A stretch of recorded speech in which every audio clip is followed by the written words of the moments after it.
José Mari Cuenaga, on Oui. dit comme ça? Oui, Ah, c'est bah, comme là ça. encore, c'est un nom espagnol trop compliqué bien pour dit. moi. Mais par contre, la ville Maspalomas, Oui. c'est ça aussi? Oui. Ah bah, j'ai fait des progrès, au moins en Italie. Alors, Très bien. bienvenue, vous êtes à Cine Horizontes cette année pour deux choses.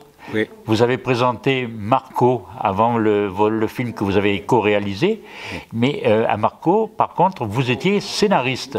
Oui. Donc, Bon, à Marco, j'étais le scénariste seulement, et à Maspalomas, co-réalisateur et scénariste. Voilà, Oui. les deux. Ouais. Donc deux univers complètement différents. Oui.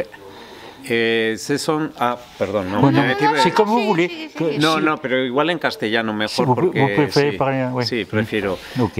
Es verdad que en apariencia son dos universos muy diferentes, pero tanto en uno como en otro al final estamos hablando de personas que se están ocultando o que están ocultando su verdadera identidad detrás de una apariencia diferente, ¿no? En fait, c'est deux mondes différents dans les deux films, mais dans la réalité, c'est un thème commun, puisque ce sont deux personnages principaux qui vont se cacher derrière quelque chose. Oui, et derrière un mensonge de toute une vie. Oui, oui, es esa. Es un tema que en nuestras películas se repite mucho. No es una cosa que hagamos voluntariamente, pero luego mirando hacia atrás sí que nos damos cuenta de que en muchas de nuestras películas tratamos a personajes que están intentando esconderse, que están intentando controlar lo que se proyecta de ellos, que están intentando construir un relato en torno a ellos que a lo mejor difiere de la realidad. En fait, avec la rétrospective sur les films, c'est toujours des personnages qui se cachent derrière une réalité ou derrière un mensonge pour donner le change aux autres, quel que soit le sujet, et c'est souvent quelque chose qu'il va refaire dans les films. Por ejemplo, hicimos hace 5 años la película La trinchera infinita, Un vie secret, La trinchera infinita, Un vie secret, que contaba la historia de un hombre que se encerraba durante la guerra civil en España y por miedo a salir permanecía encerrado en su casa durante 30 años. Voilà, par exemple, dans le film La Trinchera infinita. Trinchera Infinita, alors je ne sais pas comment on le traduit, donc...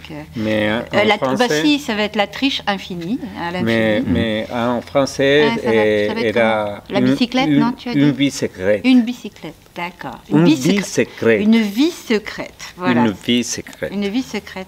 Et c'était l'histoire d'un personnage qui s'est caché pendant 30 ans pour ne pas affronter sa réalité pendant la guerre civile.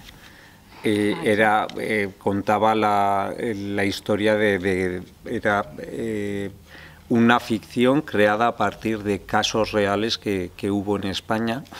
C'est une fiction toujours créée à partir de faits réels qu'il y a eu en Espagne.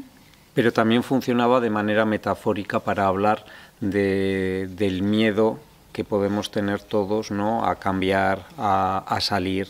Y al fin y al cabo es lo que le pasa también a nuestro personaje protagonista de Maspalomas, que tiene miedo a mostrarse, ¿no?, a salir del armario en este caso. Donc c'est toujours traité de manière métaphorique pour illustrer la peur qu'on a toujours de dire la vérité et de sortir de sa situation. C'est une thématique qui vous préoccupe alors? Sí, el codirector Aitor siempre dice que al final las ideas para las películas son como coches en una autopista y tú paras algunas y tú no sabes por qué, al final acabas parando más o menos siempre el mismo tipo de coche o el mismo tipo de idea. Donc le codirecteur du film, le co-réalisateur, dit toujours que les idées circulent comme sur une autoroute, voilà, où il y a beaucoup de voitures, et puis soudain, une voiture s'arrête, l'idée s'arrête, et finalement, on se concentre toujours un peu sur la même voiture qui va s'arrêter avec le même thème. Donc c'est un peu redondant. Et moi, j'aimerais quand même savoir quelle est, puisque de toute façon, vous êtes toujours scénariste dans ces projets, quelle est la partie qui vous incite à après faire de la réalisation? Depende un poco del proyecto. Yo, por ejemplo, en nuestra productora, nosotros somos tres directores, Aitor, Jon y yo. Aitor y Jon son los directores de Marco, y Aitor y yo somos los directores de Maspalomas. Entonces siempre hacemos como combinaciones diferentes de directores. Donc, en fait, ils travaillent surtout à trois co-réalisateurs et souvent sur les projets, ils sont deux des trois co-réalisateurs. Donc ils travaillent en duo. Oui, vous alternez les rôles. Oui, Voilà, c'est ça. ils alternent les rôles, absolument. Yo, por ejemplo, en el caso de Marco, me apetecía mucho trabajar en el guión, pero no tenía mucho interés en dirigir la película. Par exemple, dans le film de Marco, il était plus intéressé sur le scénario, tout simplement, mais pas forcément pour réaliser le film.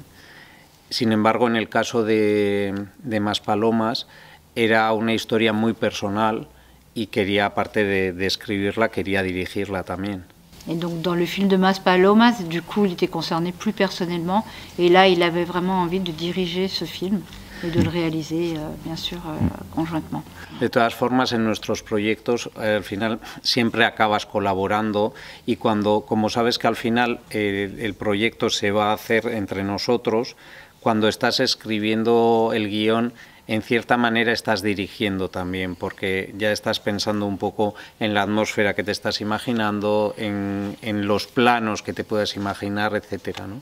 Et quelque part, quand on écrit le scénario, quand ils écrivent le scénario, ils sont déjà en train de penser à comment ils vont diriger le script et la façon de le réaliser. Justement, Marco, c'est un film, on peut dire, un peu plus grand public que celui qu'on a vu là. C'est un film quand même qui est un peu difficile d'accès, parce que c'est vrai que il faut passer quand même, je le dis parce que quand on est hétéronormé, il faut passer le premier quart d'heure, disons.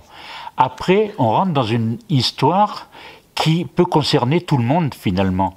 Ce n'est pas parce que c'est juste un coming out d'une personne de 70 ans qu'on se sent tous concernés, finalement. Donc, et en même temps, vous réussissez à nous emmener dans cette histoire. Et moi, je vous félicite parce que c'est vrai qu'on pourrait avoir un rejet dès le début, et puis après, on s'intéresse à ce personnage et à tous les personnages qui sont autour. Donc, moi, je pense que c'est pour moi un compliment parce que j'ai été surpris, agréablement. Muchas gracias. Merci beaucoup. Sí, a ver, nosotros sabemos que es una película más difícil de hacer llegar a todo el público, ¿no?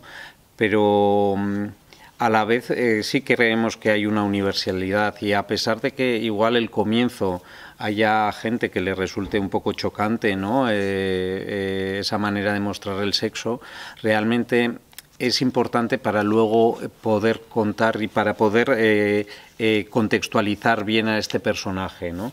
Donc en fait, il est très conscient que ce film Las Palomas est plus confidentiel et plus difficile d'accès, mais en réalité, son propos, c'est vraiment de contextualiser le personnage dans sa réalité, et c'est une façon de montrer très rapidement sur quel terrain on est, pour après que ce soit un peu un thème universel. En même temps, c'est le thème de l'enfermement, parce que c'est pour ça que vous avez choisi, je pense, le début de la période du Covid, du confinement. Donc c'est un enfermement, que ce soit dans ses pratiques sexuelles ou dans la vie. Donc on est enfermé et on est entouré de murs en permanence. Donc vous faites une allusion là qui est vraiment qui est très belle en même temps. Sí, hay como una pequeña ironía también, ¿no? Yo creo de ver a un personaje que ha estado encerrado, ¿no? Durante toda la película, y parece que está huyendo de ese encierro, pero sabes que a la vez va a volver a estar encerrado. Donc il y a un petit peu d'ironie aussi dans les propos du film, puisqu'il essaie de s'éloigner de son enfermement, on va dire, de son propre mur, et en même temps il fuit, mais il sait aussi qu'il va retourner à un autre enfermement. Donc il y a beaucoup d'ironie en même temps, il y a un clin d'œil. Je vous dis bravo, et puis le film est prévu de sortir en France Oui, pero va a salir, en principio el distribuidor ha dicho que seguramente lo estrenarán en junio del año que viene. Donc le film devrait être projeté en salle en juin 2026. Merci beaucoup. Merci beaucoup. Au revoir. Au revoir.